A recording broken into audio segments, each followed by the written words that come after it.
Christ is risen. Indeed he is risen. Christos anesti. Christos anesti. Christos voskrese. Christos voskrese. Today marks the final Sunday before the apodosis, or leave-taking of Pascha. Because of our frail constitutions, time must march on this side of eternity. The joy of Pascha is brief here, fleeting, but we are promised that there will indeed come a day where the unwaning day of Pascha will be in his eternal kingdom. This is our hope, and this is our gospel. For now, however, we remain sojourners in this life, carrying with us all that is essential. It is essential for us to continue this liturgical movement, for it reveals to us the path toward the union of Christ, which is what we need for here and now. We can't always live in Pascha, though one day we will, and we must. Our hearts need Pascha. In today's Gospel, the healing of the man blind from birth reminds us of the 6th Beatitude, where the Lord said to the poor multitudes, "Blessed are the poor in heart, for they shall see God." Of all the rewards promised to us in the Beatitudes, perhaps none is sweeter than the one promised to the pure in heart. Katharos, or purity, as it was understood in ancient Greek and spoken by Christ, refers to the quality of being singularly focused, being undivided, having no split loyalty between the worldly and the heavenly. And the heart, in the biblical understanding, kardia, is the place of the nous, the spiritual core of the person. To have purity of heart means to have your whole person, your identity, your core, that which is entirely you, be singularly focused on God. Not to have what is you be divided among many masters. At the outset of today's Gospel, the Lord and his disciples come across a poor man, unable to live as the common folk because of his blindness. The community had become comfortably resigned to having him beg for his subsistence, more so than seeing him be restored. I just want to point out, by the way, this Gospel is chock-a-block full of really interesting things. It might be one of the most detailed of the accounts of Christ. If anyone doubts that Christianity changed the world, think about the last time you lived in a city where everyone's like, yeah, that guy, well, to some extent we do. But we at least we now believe in being compassionate towards other people, at least in theory. Whether we practice, who knows. But then everyone is like, yeah, that man's the beggar. He's poor, he's blind, that's what he does, that's his vocation. He begs. Christianity changed that, because Christ changed that. The hypocrisy of the people and the Pharisees is familiar to us. It is a tale as old as time. We who have been given much often do little to alleviate the suffering of those around us. Though, I'd say now we think about it. We, like the Pharisees of old, would often prefer to politic and academize solutions rather than to work recreative miracles of God, to give sight to those who are blind, or to alleviate the many other maladies of those who suffer among us. However, I wish today to focus on a different point in this very weighty gospel, namely the first words the disciples had spoken to Christ as they noticed the man, evidently because they pitied his impoverished spectacle. One can imagine there, by the outskirts of the city, a man emaciated from hunger, ragged from exposure to the elements, and begging as one who had never been loved or cared for. We see his cowardly parents throughout this gospel. Fascinating. Seeing this difficult spectacle, the disciples look to Jesus and say to him, "Rabbi, who sinned, this man or his parents, that he was born blind?" The disciples noticed this man's suffering and wished to find causality. Certainly, all suffering must be punitive. For what blessing could suffering possibly contain? We might look at this line of thinking and scoff, but I submit to you that there are hardly any Christians who do not sometimes or even frequently fall into the same thinking, particularly when it rains and the pouring begins to come down upon our lives. I see it as a priest all the time. It's surprising. Of course, we'd sit here right now and we would say, no, that's ridiculous. Of course, why would anyone think he did anything wrong? He's born blind. But why are you creating any sort of causation here? But sometimes when the suffering becomes very immense in people's lives, I see that there is sometimes the need to understand what I have done. Why is this punitive thing coming upon me? I don't mean to overly simplify. It's possible that there is causality, but not in things such as these. Continuing on. There exists a heretical theology known as prosperity gospel, which equates good outcomes in this world, or rather prosperity in this life, with those who follow Christ faithfully. We might find this theology immature, but I submit that many of us still mistakenly reflect upon the robberies of our own lives and the moments of our greatest pain, and conclude either that they had no meaning whatsoever, or worse, that they prove that we have no favor in this world. On the other side too, we sometimes look at our good riches and think, hey, we must be faithful Christians. We're probably what saints look like. Both are wrong. A kind of prosperity gospel light is what many of us sometimes live. A theology with no understanding whatsoever of the cross. If you believe in prosperity gospel, you probably would have very little to talk about with the saints who understood the cross. However, this conventional way of thinking is undermined by perhaps one of the greatest Christian teachings revealed in this gospel, one that stood and still stands contrary to human logic, that suffering might become the very instrument through which the glory of God is revealed. This man is blind not as a punishment, but for the sake of grace. The Lord responded to his disciples' question, saying, "It was not that this man had sinned, or his parents, but that the works of God might be made manifest in him. He was not born blind as a punishment, but rather blindness became the means through which both the man and the world around him would come to see God. Suffering, therefore, can become the holy ground from which revelation appears." Now, of course, in abstraction, everything sounds beautiful. Of course, suffering can sound wonderful when spoken poetically, just as I have done, because now God will reveal His glory through it, especially when it's somebody else's suffering. But let us never become too callous toward those who suffer by dismissing their pain quickly with platitudes. It would be incredibly insensitive if every time someone told you they suffer, you would say, "Now the glory of God will be shown in you." But that is true. And I speak it now from as a homily because I can, because it's easier this way. And I wish that at the moments of your suffering, you would know that that is true. It is entirely so. But let us not dismiss each other through platitudes in such a way. The suffering of another demands our compassion. We are called to carry their suffering as our own.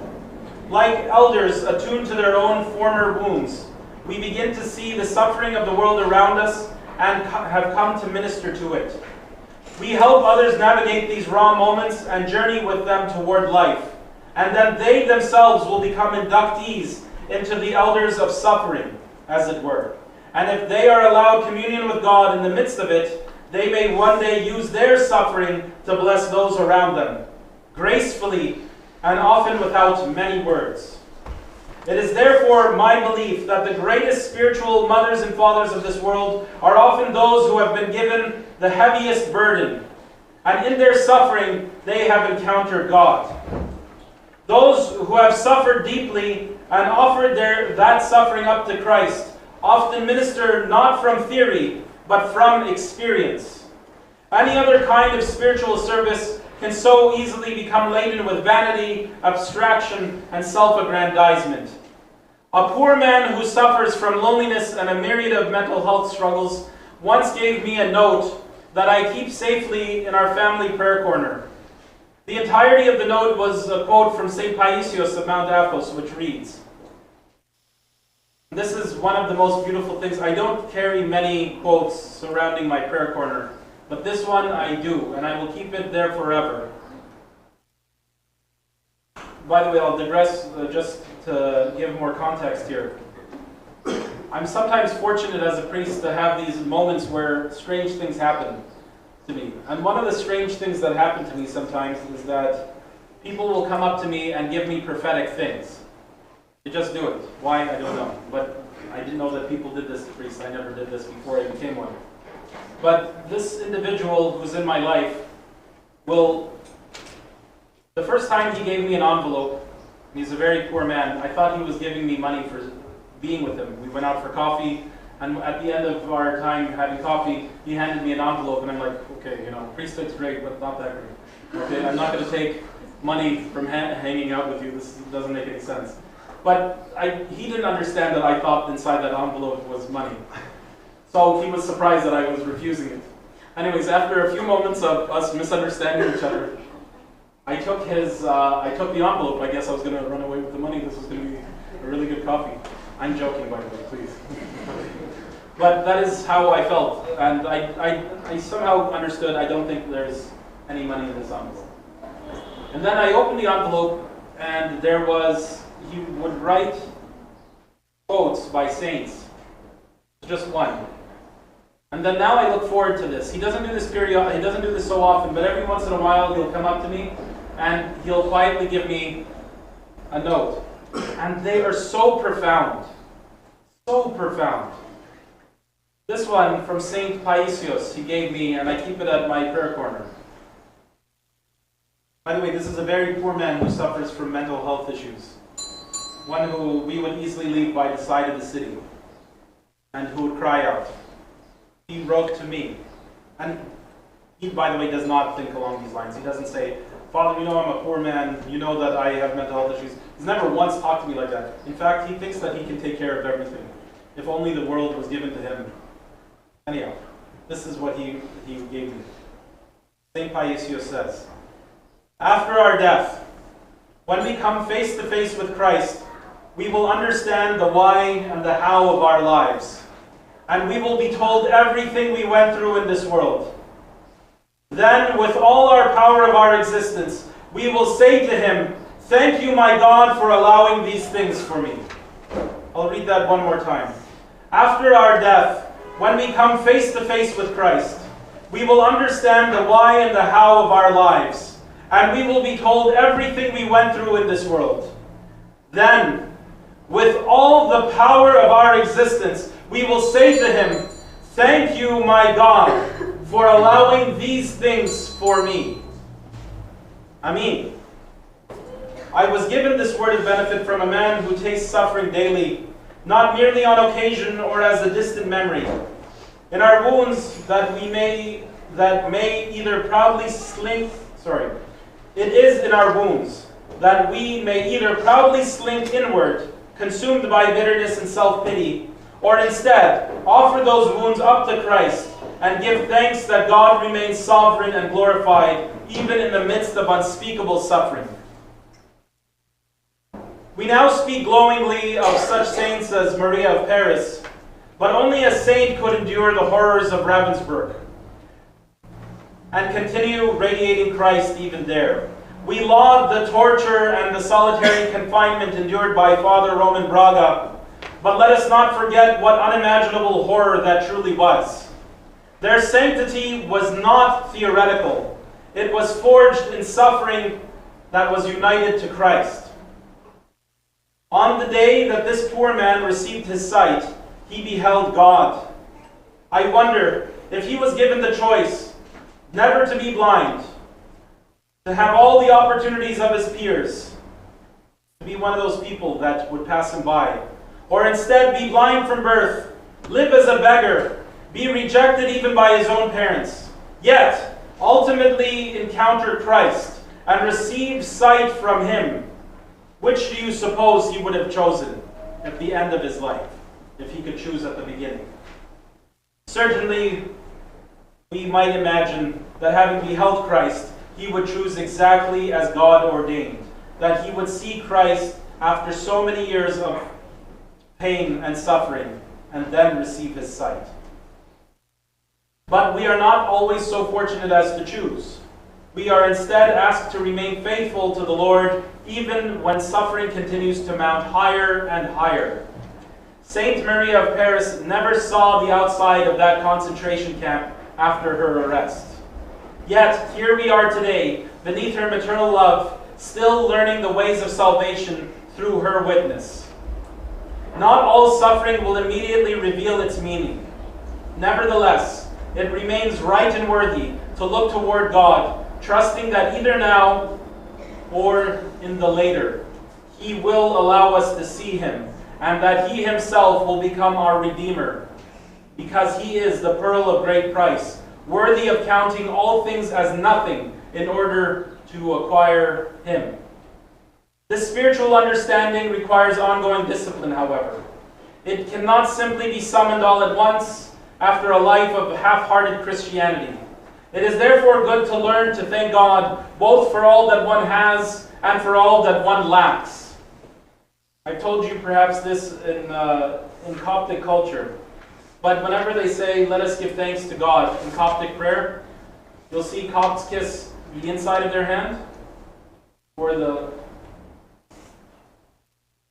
things that they have, and then you'll see them kiss the outside of their hand for the things that God has kept away from them, the things that they cannot have, even those good things. I wish, for most Copts, I wish to become a pharmacist. It was not for me. Spiritual understanding is therefore a discipline. It can't be half-hearted, and you will not bring it to yourself at the moment of greatest trial. You start now, while the trial is not big, or while it is endurable. Returning again to those who shall see God, the greatest promise contained in the Beatitudes. The promise given to the man in today's gospel. It is for us to live a life without duality, a life singularly focused and wholly centered upon God. This purity, this undividedness prevents us from becoming merely functional Christians, people whose faith is fickle and fair-weathered. When life goes well, we attend services, perform works of mercy, pray without ceasing. But when suffering comes, suddenly none of it seems to matter. That's not right. Those who truly wish to see God, you and I, my dear brothers and sisters, must worship the Lord as this formerly blind man did, even after he regained his sight and was once again rejected by the Pharisees, even by his own parents, though now for an entirely different reason.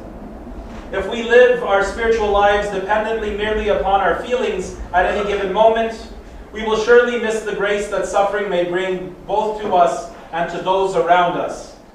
This man was not born blind to hinder him. Rather, he was born blind so that one day he might behold God in this world, and that those who were around him would also see God. May we, dear brothers and sisters, never become disillusioned by our sufferings, but instead offer them up to God, that through them we may learn to offer our most perfect sacrifice, the sacrifice of our whole life. And on that day of His miraculous choosing, may we behold the splendor of His beautiful face, and fall down before Him and worship Him. Blessed are the pure in heart, for they shall see God. Christ is risen. Indeed He is risen. Christos anesti. Christos anesti. Al Messiah come. Hakam.